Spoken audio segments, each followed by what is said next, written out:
ನೀವು ಯಾವುದೇ ಮಹಾಲಕ್ಷ್ಮಿನ ನೋಡಿದ್ರೆ ಒಂದು ಪದ್ಮಾಸನ ಕೂತಿರುತ್ತೆ, ಇಲ್ಲಾಂದರೆ ಒಂದು ಕಾಲು ಕೆಳಗೆ ನೆಟ್ಟು ಕೂತಿರ್ತಾರೆ ಕಮಲದಲ್ಲಿ. ಆದರೆ ಇವರು ನಿಂತಿರ್ತಕ್ಕಂತಹ ಮಹಾಲಕ್ಷ್ಮಿ, ಇದು ಚರ ವಿಗ್ರಹ, ಅಂದರೆ ಉತ್ಸವಕ್ಕೆ ಹೊರಡಕ್ಕಂಥ ವಿಗ್ರಹ, ಉತ್ಸವ ಮೂರ್ತಿ. ನೀವು ನೋಡ್ಬೋದು, ಎರಡು ಮೃದುಳಿದ ಕಮಲಗಳಿದೆ. ಕಮಲ ಹರಳಿರಬೇಕು, ಮಹಾಲಕ್ಷ್ಮಿ ಅದನ್ನು ಮೃದುಳಿದೆಯಲ್ಲಿ ಅಭಯಹಸ್ತ, ಕಟಿಹಸ್ತ. ನಿಮ್ಮ ಪಾದಗಳು ಅಲಂಕಾರ ಆಗಿರೋದ್ರಿಂದ ಸೀರೆಯಿಂದ ಕವರ್ ಆಗಿದೆ, ನಮಗೆ ಹರಳಿನ ಪಾದಗಳು ನೋಡ್ಬೋದು. ಈ ಮಹಾಲಕ್ಷ್ಮಿ ವಿಶೇಷ ಏನು ಅಂತ ಹೇಳಿದ್ರೆ, ಯಾವಾಗಲೂ ಕುಳ್ತಿರೋ ಲಕ್ಷ್ಮೀನ ನಾವು ಆರಾಧನೆಯನ್ನು ಮಾಡ್ತೀವಿ, ಅದನ್ನು ಹೊಲ್ಸ್ಕೋತೀವಿ ಅಂದರೆ ತುಂಬ ಕಷ್ಟ.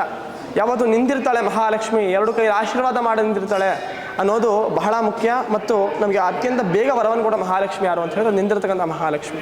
ನಿಮಗೆಲ್ಲೂ ಈ ರೀತಿ ವಿಗ್ರಹ, ಅದು ಉತ್ಸವ ಮೂರ್ತಿ ಸಿಗೋಕ್ಕೆ ಚಾನ್ಸ್ ಇಲ್ಲ. ಹಳೆಯ ವಿಗ್ರಹ ಇದು, ಅಷ್ಟು ಪವಾಡವಾಗಿರ್ತಕ್ಕಂತಹ ವಿಗ್ರಹ.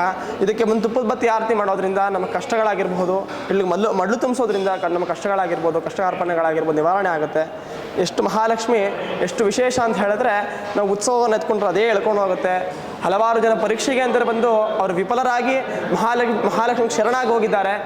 ಯಾವತ್ತೂ ನಮಗೆ ಇಲ್ಲ, ತಪ್ಪಾಯ್ತು ತಾಯಿ, ಯಾವತ್ತೂ ನಾವು ಮಾಡೋದಿಲ್ಲ ಅಂತ ಹೇಳಿ ಅಷ್ಟು ವಿಶೇಷವಾಗಿರ್ತಕ್ಕಂಥ ಮಹಾಲಕ್ಷ್ಮಿ ಸಾಮ್ರಾಜ್ಯ ಮಹಾಲಕ್ಷ್ಮಿ ಯಾಗ ಆಗುತ್ತೆ. ಮಹಾಲಕ್ಷ್ಮಿಗೆ ಅತ್ಯಂತ ಪ್ರಿಯವಾಗಿರ್ತಕ್ಕಂತಹ ಯಾಗ, ರಾಜ ಮಹಾರಾಜರು ಮಾಡುತ್ತಿರ್ತಕ್ಕಂತಹ ಯಾಗ ಅದು.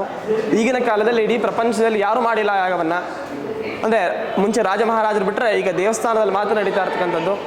ಲೋಕ ಕಲ್ಯಾಣಾರ್ಥಕ್ಕಾಗಿ, ಲೋಕಕ್ಷೇಮಾರ್ಥವಾಗಿ, ನಮಗೆ ಹಣಕಾಸಿನ ಸಮಸ್ಯೆ ಇದೆ ಅನ್ನೋರು ಬಂದು ಸಾಮ್ರಾಜ್ಯ ಮಹಾಲಕ್ಷ್ಮಿ ಯಾಗದಲ್ಲಿ ನಮಗೆ ಶಕ್ತಿ ಇಲ್ಲ ತಾಯಿ, ಮೊದಲನೇ ಬಾರಿಗೆ ನಾವು ಬಂದಿದ್ದೀವಿ, ಹೋಮದಲ್ಲಿ ಭಾಗಿಯಾಗಿದ್ದೀವಿ, ಮುಂದೆ ನಮಗೆ ಶಕ್ತಿ ಕೊಡು ತಾಯಿ, ಈ ಹೋಮಕ್ಕೆ ಕೂರೋ ಥರ ಅಂತೇಳಿ ಪ್ರಾರ್ಥನೆ ಮಾಡೋಗಿ. ನೀವು ಹೋಮಕ್ಕೆ ಕೂರಬೇಕು ಬಂದು ಅಂಥೇಳಿ ಸಮಸ್ಯೆ ಇಲ್ಲ. ಬಂದು ಮಹಾಲಕ್ಷ್ಮಿ ಪಾತ್ರರಾಗಿ ಪ್ರಾರ್ಥನೆ ಮಾಡಿ ಹೋಮಕ್ಕೆ ಸಾಮಗ್ರಿ ಸಿಗುತ್ತೆ ನಿಮಗೆ.